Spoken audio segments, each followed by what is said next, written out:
the economic recovery. The bipartisan amendment that is before us will help ensure that result, and I urge my colleagues to join me in supporting this common sense amendment to preserve jobs and strengthen our environmental protections. Thank you, Mr. President. Mr. President. The senator from California is recognized. Mr. President, just for the people who are watching this debate, we are talking about a transportation bill. We are talking about preserving the jobs that go with that, 1.8 million jobs and an additional 1 million that will be created. But you're hearing a debate about whether we should roll back a proposed rule that controls the following: poisons, mercury, arsenic, lead, chromium, benzene, toxic soot, to just name a few. And if anyone believes that all this legislation is about is a delay, then they don't know. Because this amendment, which has been called the EPA Regulatory Relief Act, would forever change the current standards allowed for mercury, arsenic, lead, chromium, benzene, toxic soot, and other dangerous pollutions. So it not only delays a rule that is critical, and I will tell you the numbers of lives that will be saved because of it, but it changes the standards for these toxins forever. Now, I don't know about the senator from Maine, but I have never had one constituent come up to me and say, Senator Boxer, there's one thing you can do for me.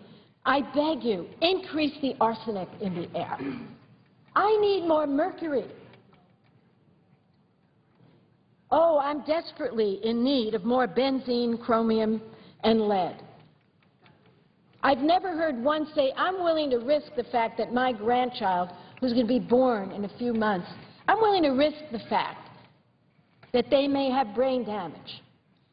Oh, repeal the Clean Air Act, repeal the rules. I hope we will vote down this amendment.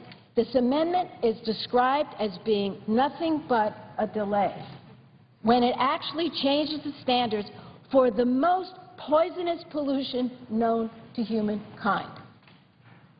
I would call it, instead of the EPA Regulatory Relief Act, I would call it the Increased Poisonous Pollution in America Act. And let me tell you, my friend Red, who's supporting her amendment, let me tell you who opposes it.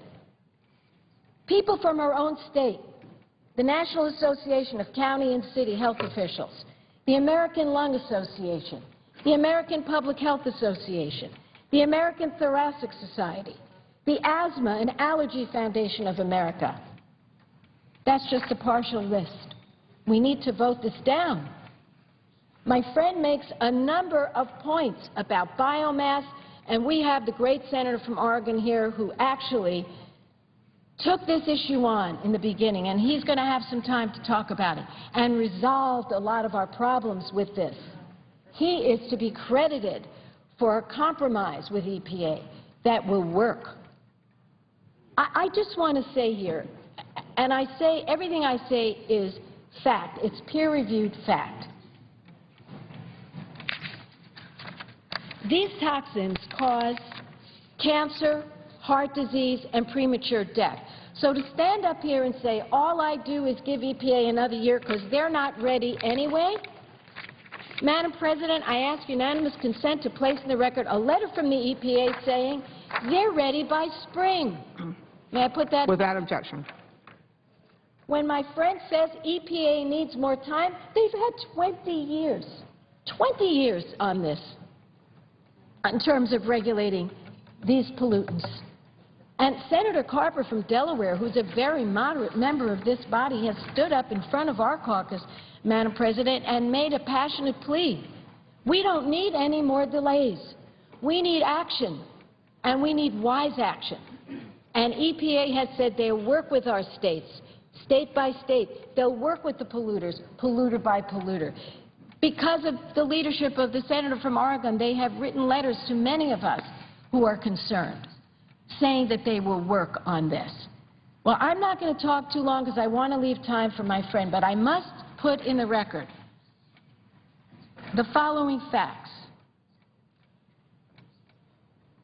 If we vote for the Collins Amendment, and if it were to become the law, A, it doesn't belong on a transportation bill. We should be debating the Clean Air Act for weeks on end if we're going to start repealing standards for these pollutants. So just on that issue alone, we should vote against it. But if it were to pass, which I don't believe it will, 300,000 newborns each year may well have increased risk of learning disabilities from toxic mercury exposures in the womb. We know, because of peer-reviewed science, that if this were to pass, and we would not have this rule go into effect, for every year it is delayed, we would see 8,100 premature deaths, 5,100 heart attacks per year, 52,000 cases of aggravated asthma. And I want to show you a picture of what it looks like when a child has asthma. What does it look like when a child has asthma and they're gasping for air, and too many of our children have asthma? Madam President, I don't know about you, when I go to the schools, I ask the kids, how many of you have asthma or know someone who has asthma? About 50% of the kids will raise their hands. I suggest you do that. This is our legacy. These kids, that's what we live for. That's why we're here, to make life better. So when people say, thank you, Grant, when people say we're going to save jobs, first of all, let me tell you something. If you have a heart attack that you didn't need to have, you're not going to be working. I think there's also 400,000 lost work days per year, scientifically peer-reviewed, if this is delayed for every year. And it's been 20 years in the making. These pollutants, control of them, 400,000 lost work days per year. And here's another thing. We talk about the costs. Yes, it will cost $1.5 billion per year to clean up this poison. The annual benefits are $67 billion. I would say to my friends, that's a heck of a good ratio. A good ratio. And I ask unanimous consent to place in the record a letter by the American Boilers Manufacturers Association. Without objection. It strongly says the following. We urge senators to oppose the EPA Regulatory Relief Act. This is business. This is American business, made in America. The American Boiler Manufacturers Association. We encourage senators to vote it down. And I have that letter. And here's what they say. My friend says it's not technically feasible to clean up these poisons. They said anyone who tells you it's not technically achievable by real-world boilers, quote, doesn't know what they're talking about. This is not me speaking. I don't say that. This is what the American Boiler Manufacturers Association has said. So everywhere you look, when it comes to this vote, it says to me, vote no, vote no, vote no. At the minimum, Madam President, we should do no harm to our people's health. You know, we have it in our hands now to stop a rollback, a permanent rollback, not just of the rule. That's a delay. A permanent rollback of standards for the most poisonous pollutants there are. Chromium, arsenic, mercury, lead, benzene, toxic soot. And I would say all the arguments that you have heard here just do not hold water. In closing, let me say this. The polls on this are clear as they could be. The people want us to get out of the way and allow the Environmental Protection Agency to do its work. Lisa Jackson is not a radical person. She is one of the most, how can I say, she's a coalition building type of person. She's someone who reaches out. When Senator Wyden called her and said he was very upset about the way this rule was going, she sat down with him and I think rose to the occasion. When other senators met with her, and I was in the room with several, she said, we can deal with your problems. So let's vote no. This rollback of Clean Air Act standards for the most poisonous pollutants, that doesn't belong on this bill. There's no way it belongs on this bill, number one. Number two, it's opposed by every health entity you can know. It's opposed by our local county health officials and city health officials. And I would say to you, if you look at the polls, it's opposed by 70% of the American people. That's the last poll I saw. They want to be able to breathe clean air. They know that their people suffer when the air is filled with soot, and particularly toxic soot, which results in devastation for our families in very, very, very large numbers. Thank you very much, Madam President. I hope we'll vote no on the Collins amendment. I yield the floor. Madam President. The senator from Oklahoma. Thank you. I ask the pending amendment be set aside and amendment number 1738 be called up. Without objection. The clerk will report. Senator from Oklahoma, Mr. Coburn, proposes an amendment numbered 1738. I ask unanimous consent the amendment be considered as read. Without objection. Thank you. The CBO just announced this morning that February was the largest deficit in history in this country. We've run $690 billion worth of deficits through the first 4.5 months of this fiscal year. We will have a $1.6 trillion deficit. This amendment that the Senate has voted on before, it passed with 64 votes the last time it was voted on. And it's a very simple, straightforward amendment. Before I get into the details of the amendment, we need a highway bill. Everybody agrees with that. This is the Senate of the United States, and the right to offer amendments has been secured finally after 2 weeks of negotiation. Where are we as a country? I think it's interesting to look back fiscal years 2011 to 2001. In 2001, the total bill for the federal government was $1.86 trillion. It is now almost $3.61 trillion. In 2001, we had a surplus. Now we have a $1.3 to $1.6 trillion deficit coming this year. I think the American people would like to see us do something about that. And yet, at every turn, on every occasion, we've not risen to the challenge of creating an environment in this country where jobs can flourish. And one of the reasons is the federal government squeezing the jobs out of the economy by taking such a large segment of it.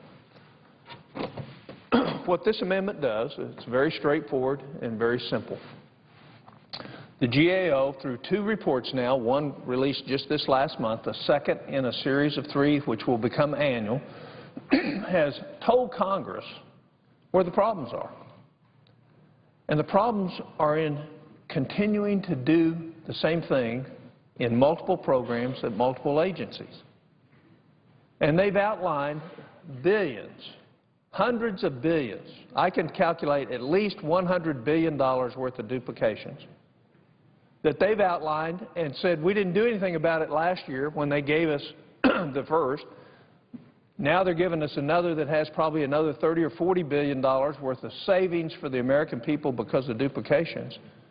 And so what this amendment does is very straightforward. It asks OMB to look at the GAO reports, give recommendations to us on what they would recommend. That allows the executive branch to participate in this in terms of $10 billion worth of savings this year on duplication. Now, why is that possible? Here's why it's possible. And this is just a small sample of what GAO has told us.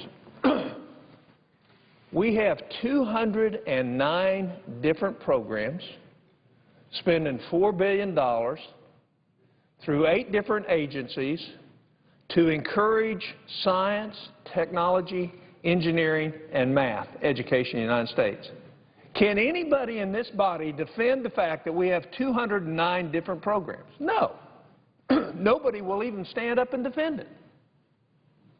So we ought to be able to, there's nothing wrong with us wanting to encourage that, incentivize that, help create that, because we know that's for a higher-powered workforce in the future. But 209 programs? Why wouldn't we streamline that? We have 200 separate crime prevention programs. Matter of fact, the GAO said you have enough duplication just in the Department of Justice programs that they spent $30 billion over the last 9.5 years. If you would eliminate that duplication, you would find billions to save. How do you get rid of a $1.6 trillion deficit? The way you get rid of it is $1 million here, $1 billion here, $10 billion here, $15 billion here, $1 billion here. What this amendment would do will save us $10 billion this year through smart government. It doesn't question the motivation. It doesn't even question whether or not it's our authority, but it says, let's do this. The Senate voted 64 to 36 on this when this was brought up in April of last year. Same amendment. Thought it was a good idea. The reason they voted for it is because it was fresh on their mind what the GAO had told us. Let's take some of it. Surface Transportation Program. Here we have the highway bill. They did, thankfully, eliminate a few programs. We still are going to have 100 programs involved in surface transportation even when this highway bill is completed. We didn't do what we needed to do. We can do better. And we can save money. Even if the same amount of money gets out to the American public, the administrative costs will shrink dramatically. Private sector green buildings. We have 94 separate programs, 16 different agencies to incentivize green buildings, and not one of them has ever been tested to see if it has an effect, whether or not it's positive, whether or not it's efficient, whether or not it's effective. Not once. Never. Why would we have 94 separate programs for green buildings? We have 88 different economic development programs. Why? Nobody can answer the question why. Matter of fact, 2 months ago I offered an amendment on this floor that asked of us to have the CRS tell us before we pass a new bill whether or not we're adding another duplicative program. Because that was a rule change, it required 67 votes, and 40 of my colleagues on the other side of the aisle said we don't want to know whether or not we're creating another duplicative program. So it only got 60 votes. It required 67, and therefore we aren't doing it. So we're going to ignore the brains, we're going to ignore the knowledge, and we're going to continue to produce and to create duplicate programs. Teacher quality. This is one of my favorites. We have 82 separate teacher training programs run by the federal government, not for federal teachers, for state teachers. 82 separate programs. Not one of them has been tested to see if it's effective or efficient, whether or not it has value, whether or not we actually get anything out of it, whether or not there's a teacher improvement coming out of it. And that's run from 7 different agencies. First of all, why would you have any teacher training programs other than the Department of Education? And yet we have 82. Nobody can tell me why. Nobody will stand up on the floor and defend the fact that we have 82 because they realize it's the height of stupidity. It is stupid to do multiple things in multiple directions and waste the overhead. We're not talking about not sending them out. We have 47 job training programs. We're in the midst of releasing a report on all the job training programs on how they affect Oklahoma. And I want to tell you, it is not a pretty picture. There is so much waste, so much ineffectiveness through those 47 different job training programs. We're spending $19 billion of Americans' money every year, and we're not getting $1 billion worth of benefit out of it. But nobody wants to do the hard work. Nobody wants to stand up and defend those 47 job training programs, but nobody wants to eliminate them either.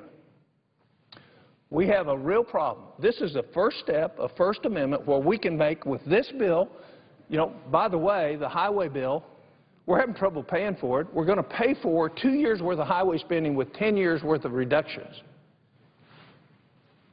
This amendment alone if we pass it, will pay for the highway bill differential between the trust fund and what the EPW committee says we ought to be spending on highways. This amendment alone. So when somebody comes down and says they're not going to vote for us to eliminate duplication, you've got to ask why they're here. Why is it we would not want to eliminate duplication? Why is it we would not want to become efficient and effective in terms of how we spend not our money, but our children's money? Because 40 cents, 38 cents this year, of every dollar we spend, we're tacking on to a decreased standard of living for our children. Everything we do. So tell me why somebody wouldn't want to get rid of some of the duplication, wouldn't want to do the common sense thing that every one of the rest of us in our own personal lives do, all our state governments do, all our personal businesses and all our public companies are doing more with less every year, and the easiest way to do that is to consolidate and eliminate duplication.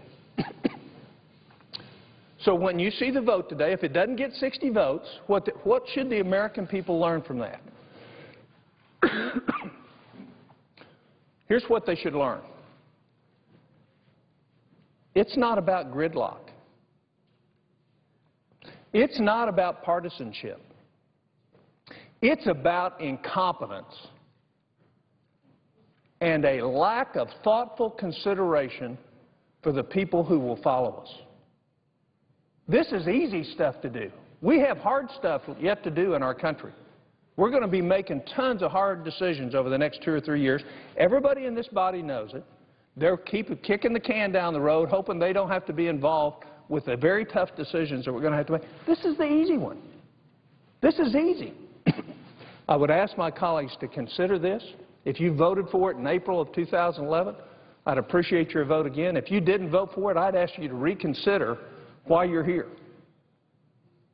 Are you here to perpetuate waste? Are you here to perpetuate incompetency? Are you here to protect some little small program's constituency that doesn't work and yet waste your children's future? This is an easy amendment to vote for. I would yield the floor.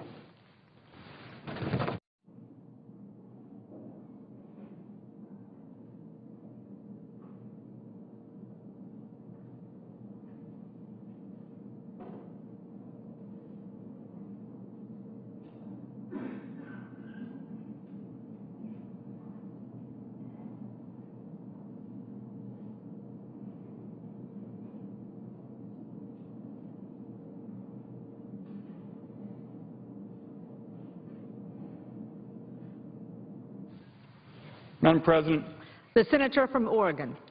Madam President, we had a discussion, a very important discussion. I know the President of the Senate cares a great deal about this topic as well, with Senator Collins and also Senator Boxer on this issue about boilers.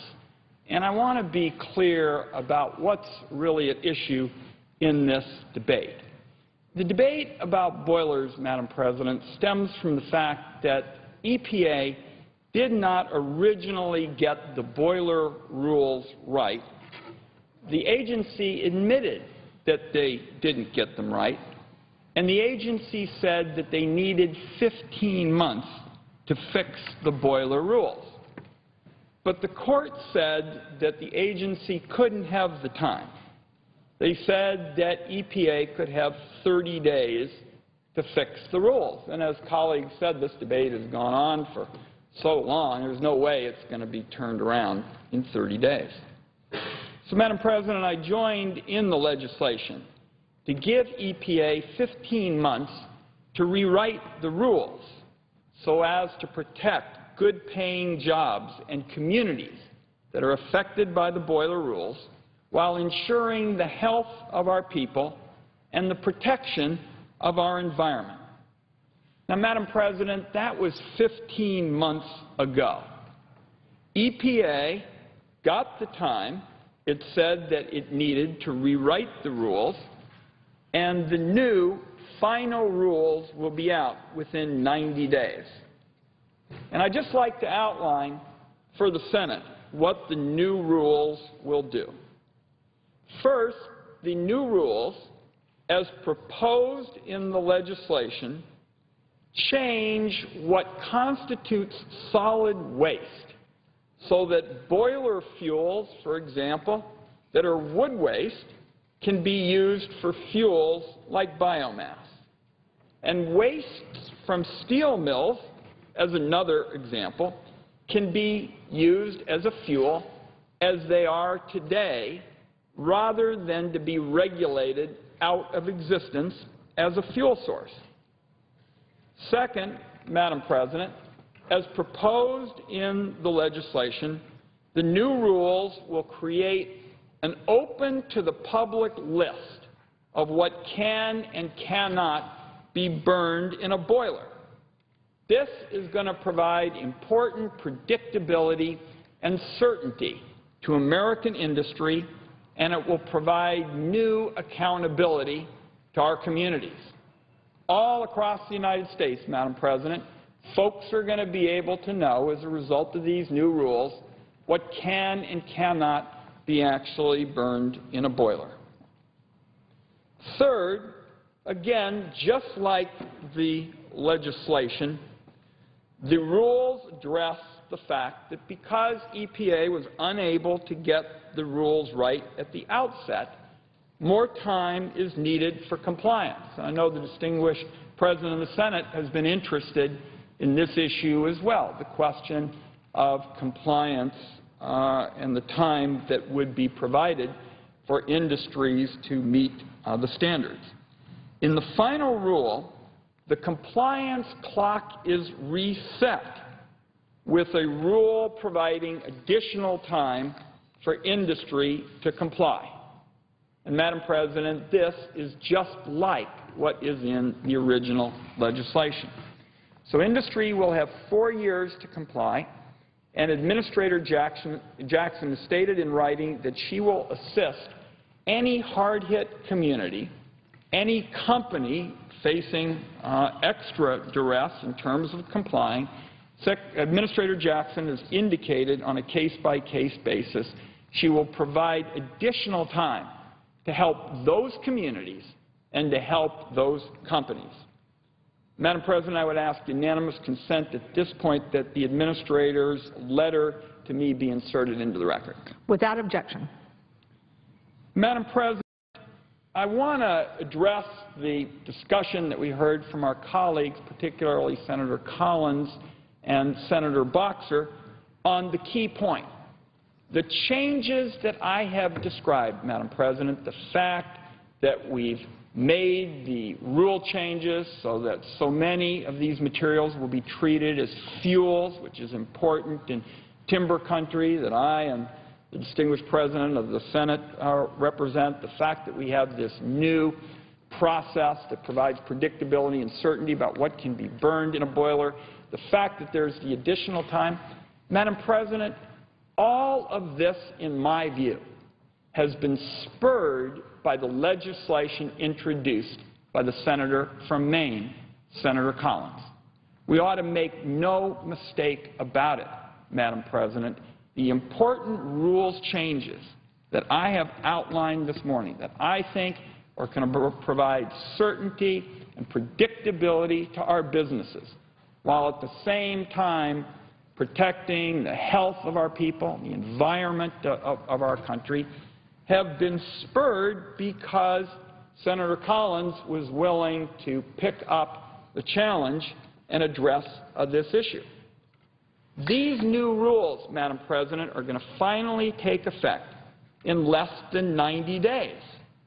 But the question I'd ask senators is, who knows what will happen to these important rules that are just about ready for implementation if, in effect, we say, as the amendment does, let's go back to the beginning and talk about addressing this again over 15 months.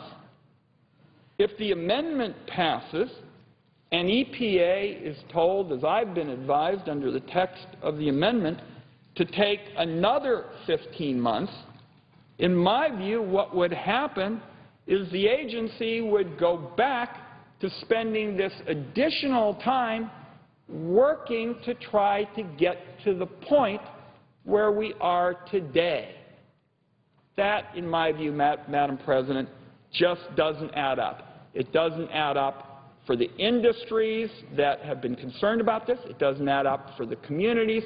It doesn't add up for the health of our people and the protection of our environment.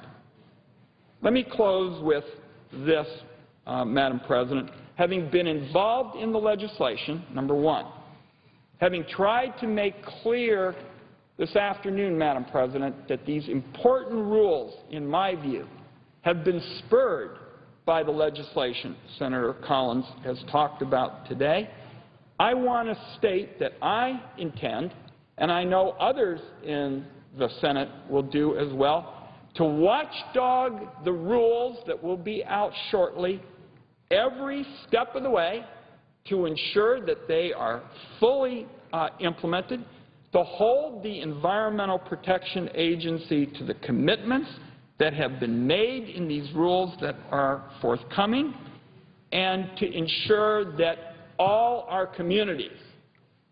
communities can see that finally this issue is being addressed, and it's being addressed in a way that makes sense for the jobs that we're going to need in our communities and for the public health and the environment.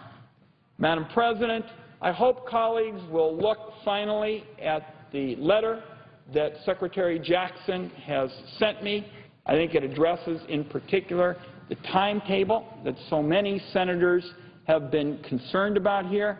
I've tried to outline some of the other issues that I think are critical, particularly the fact that we got the changes in the definition of solid waste that's so important. A whole host of materials have been added to that list of fuels. That means that we can protect the jobs that stem from countries that use the products that use those materials, and at the same time protect the environment. So this makes sense from the standpoint of realistic rules on what constitutes a fuel, openness and transparency because the American people will see what actually can be burned in a boiler. And to me, and Senator Boxer has touched on this question of the years that have already gone into this effort, Administrator Jackson, in my view, has gone to substantial lengths to address this timetable that industry has been so concerned about. In fact, I think it's fair to say that when you add up what she is committed to, it's almost the same timetable as in her original legislation.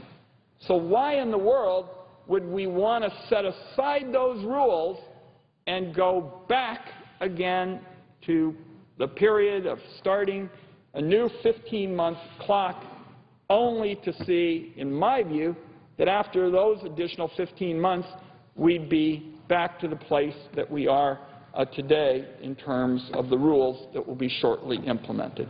I urge the Senate to reject the amendment.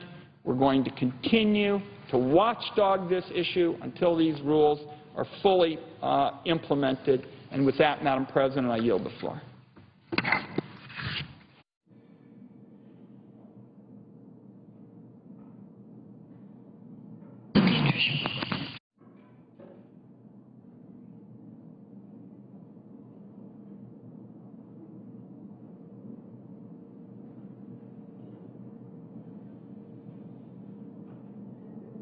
Senator from California.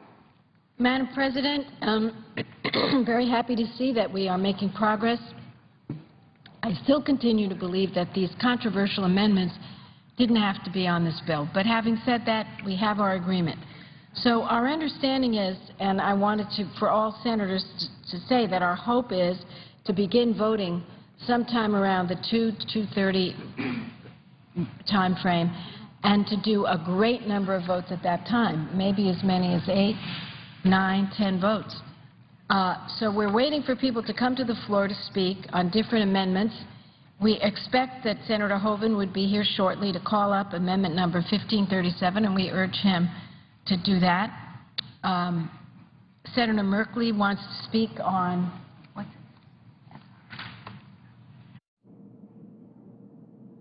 On the underlying bill, Senator Corker wants to speak for 10 minutes at approximately 12:45. Senator Inouye would like to address us for 10 minutes, about 1. Senator Lautenberg wanted to speak against, or about, I would say, the environmental amendments at about 1:15. And Senator Landrieu, I know, wants to talk about a number of things, but particularly the Restore Act, I would assume, at 1:15. Senator Sanders wants to vote on the issue of Keystone, and Senator Durbin also had some comments that he wanted to make. So I would just urge colleagues, if you want to speak before we start voting, now would be a very good time, and we hope you'll come over here. We are making progress. This has been a very convoluted process, a very difficult process to satisfy everyone. And of course, you can't satisfy everyone. But you know, Senator Inhofe and I, when we wrote this bill, originally knew that he would not get everything he wanted, and I certainly wouldn't get what I wanted. And we had to find those sweet spots where we could come together, and that's what happened. And the other committees did a wonderful job in doing the same thing. Banking Committee, unanimous in their part of this bill. Commerce had some bumps, but they resolved those bumps in the road, and now they're bipartisan. Finance Committee, that is a tough one. You have to raise funds to put into the trust fund. The trust fund needs some more dollars into it. And I see that Senator Hoeven is here. I'm so delighted that he is here to lay down his amendment, so I would yield the floor at this time. Senator Hoeven, are you ready to speak at this time?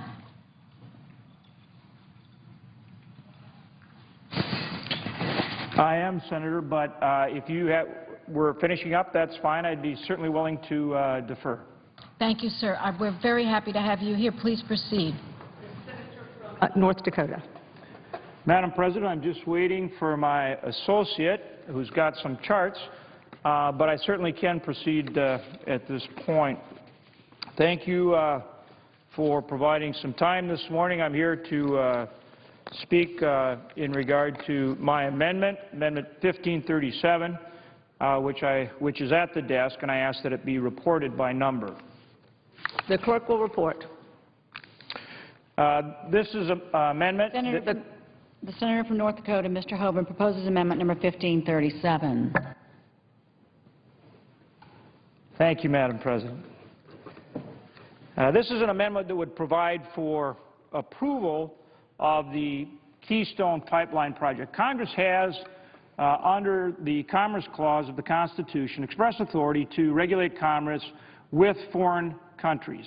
That provides the very clear constitutional authority for Congress to approve the Keystone Pipeline project, and that is something that we absolutely need to do.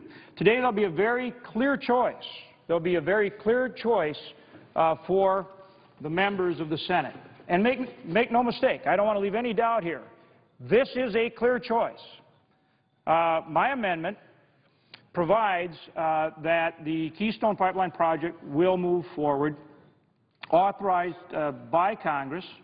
It's very clear that all of the protections, all the environmental protections are incorporated, as has been provided over 3.5 years. 3.5 years this project has been under review by the EPA, by the Department of State, by this administration. They've gone through not one but two environmental impact statement processes.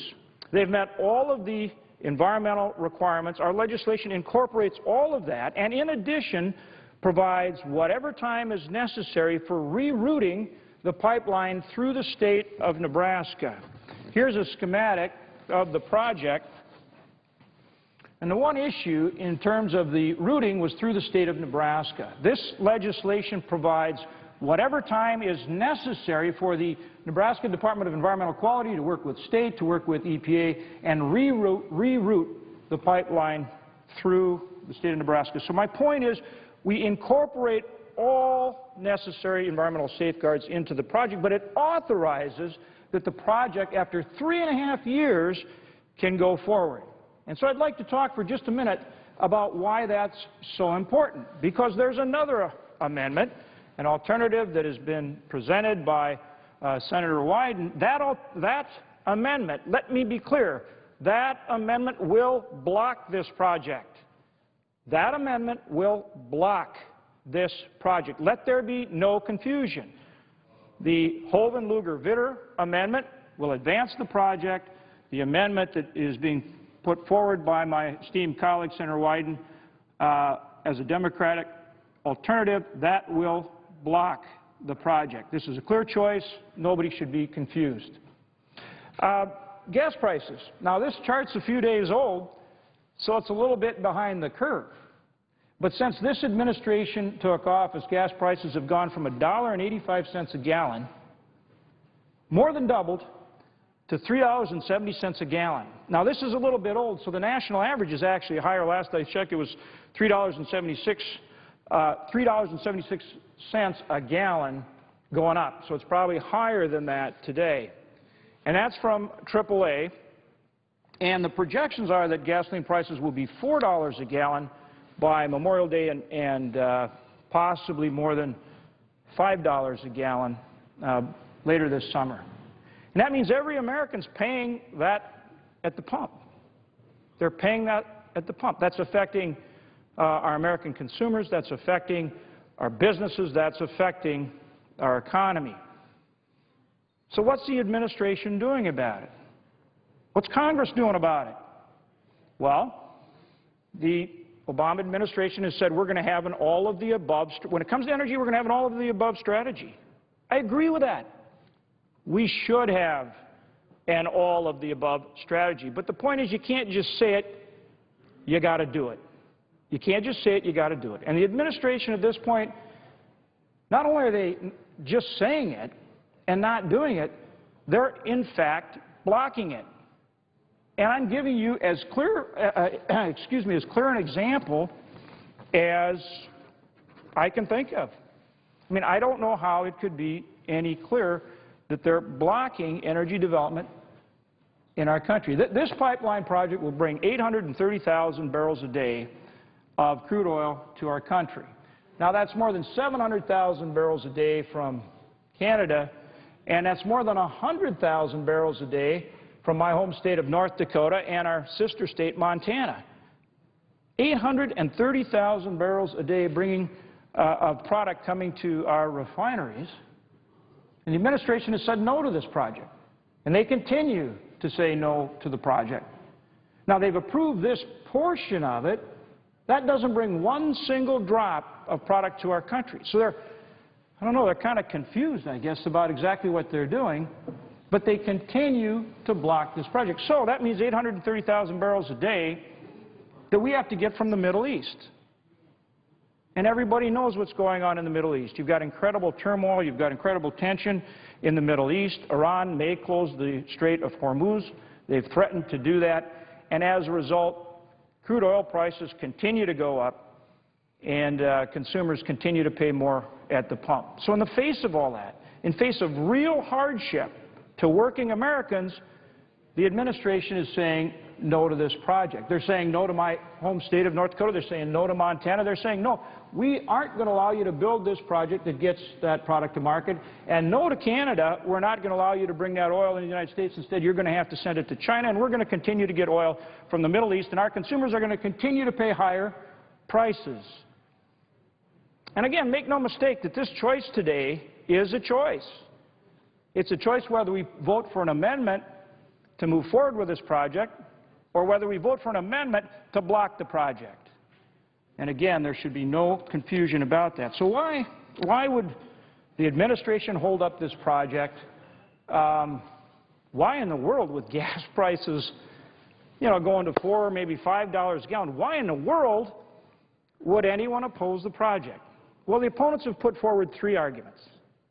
So let's go through them. Let's go through them and see if they hold water. Let's see if they pass muster. Let's see if they make sense. The first argument is that, well, somehow this pipeline is going to leak. Now, here's the root. Somehow if we build this pipeline, it's going to leak.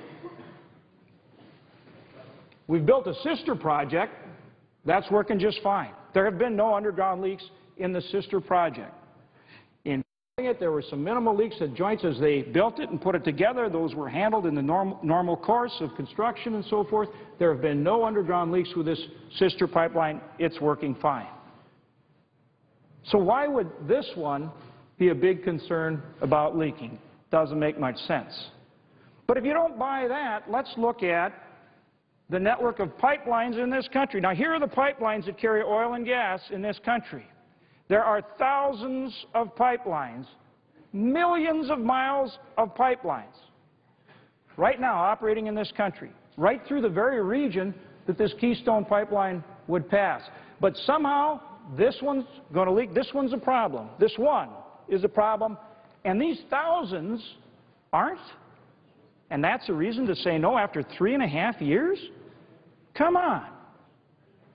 That doesn't pass anybody's test. That doesn't make any sense whatsoever. The second argument that's been put forward is that the crude oil will come from Canada and it will be then exported to China. We won't use it here in the United States. So we won't use it here in the United States and won't help with gas prices. Well, I don't know. For starters, let's just use some common sense on that one. I'm pretty sure if we don't build the pipeline, it's for sure going to China, isn't it? Because it can't come here. So that's for starters. That's just flat common sense. But even beyond that, the Department of Energy for this administration did a study in June of last year, and in that study they said the oil will be used in this country and that it will, not may, but will lower gas prices on the East Coast, on the Gulf Coast, and for the Middle West. And I had Secretary Chu in front of me at one of our hearings, and he acknowledged that, in fact, that is what the Department of Energy of this administration provided, that the product will be used here and that we're going to need more crude and that it will lower gas prices. And, of course, that just stands to reason, doesn't it? If we're importing 30% of our oil from the Middle East today, obviously we're going to continue to need crude from outside our borders. So then let's go to the third argument that I've heard against the pipeline project. And that is that Canada should not produce oil in the Canadian oil sands. The reason greenhouse gas emissions are 6% higher than conventional and that the excavating process has a negative impact on the boreal forests. But the point is, let's deal with the real situation today. Let's deal with the current situation. The current situation is that 80% of the development in the Canadian oil sands is in situ. 80% of the development today is in situ. What does that mean? That means drilling. Drilling, not excavating, drilling like we do here in the United States.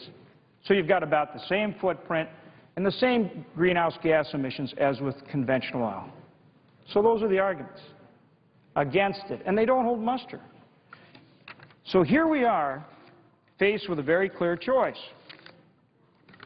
Do we go ahead and get oil from our closest friend and trading partner, Canada, or do we say no to them and have them send it to China? Do we reduce our dependence on Middle Eastern oil? Do we create more jobs?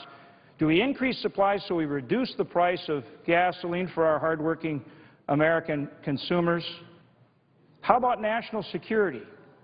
How about national security? Would you rather rely on oil from the Middle East or from Canada? Would you rather have oil produced in this country, North Dakota, Montana, and our good friend Canada, or would you rather get it from the Middle East? I know how Americans will answer that question. I know how Americans will answer that question. I am looking forward to see how this Senate answers that question and how the administration answers that question. Again, this is a clear choice. These amendments are a clear choice. They are not similar amendments. One is for the project, the other is against the project. The amendment that my esteemed colleague has put forward, the Democrat alternative amendment, will block the project. It says, after 3.5 years of study, start over. After 3.5 years of studying this project, start over. So what does that mean? Another 3.5 years before we build it? Another 5 years? How long? How long do we have to study vital infrastructure projects before we can build them? Do you think that might be one of the problems with our economy? Do you think that might be one of the problems with energy development in this country? So that's where it starts. It starts by saying, TransCanada, start over. After 3.5 years, start over. And then it adds additional impediments. Well, what are those impediments? Well, it says, for starters, none of the crude and none of the refined product can be exported from this country. None of it. Not one drop. You can't export any of it. Well, the reality is there are refined products that we don't even use in this country. You can't. Some of the coking products and so on and so forth. There isn't the demand or we can't use them. So now if the refineries can't sell those products, they've got to recoup that revenue stream, don't they? How do they recoup it? Well, they have to recoup it when they sell gasoline and diesel in our country. What does that do? That pushes gasoline prices higher when they're already going higher by the day. Does that make sense to anybody? I don't think so. Another impediment in this legislation is that not one penny of the inputs, not one penny, can come from outside the United States.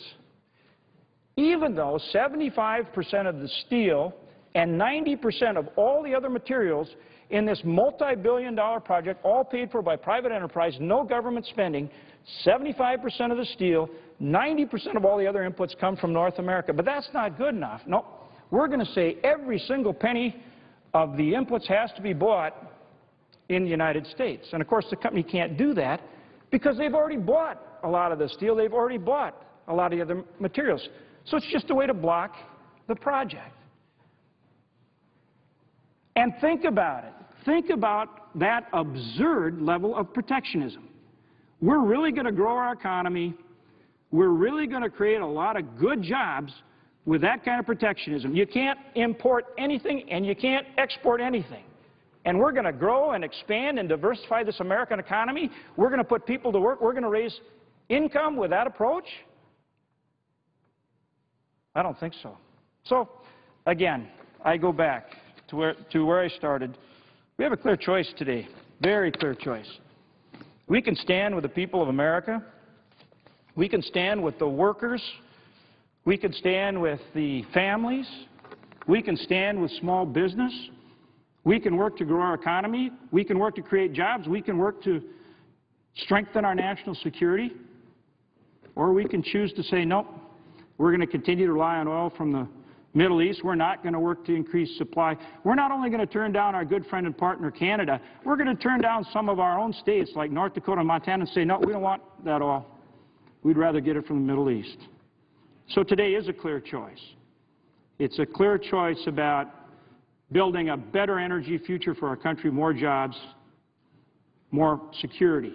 And I ask my colleagues to vote for the amendment I have put forward to move the Keystone Pipeline Project Authority forward so that they can advance the project, and to vote against the amendment that's been offered as a Democrat alternative, which will block the project.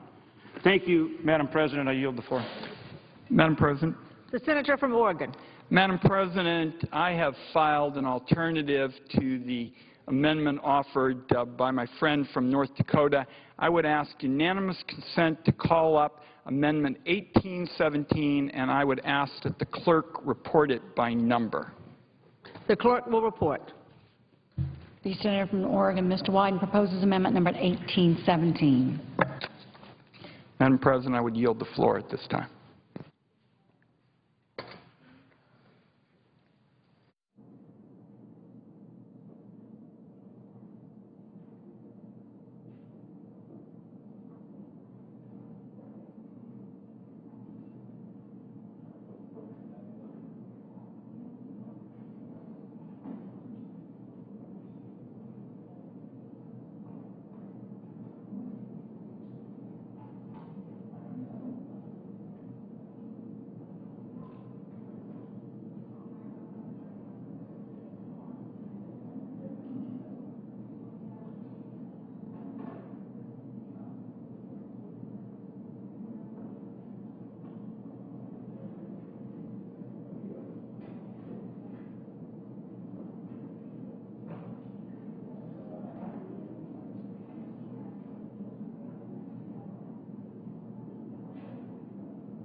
The Senate had been stuck on the transportation bill for a week or more, but appear to be moving forward today.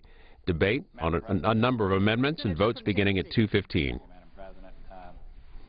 I rise to speak about the highway bill, and I want to start by first thanking the chairman and ranking members of the EPW committee, the Commerce Committee, and the Banking Committee, all of which worked to put in place some reforms that this bill reflects.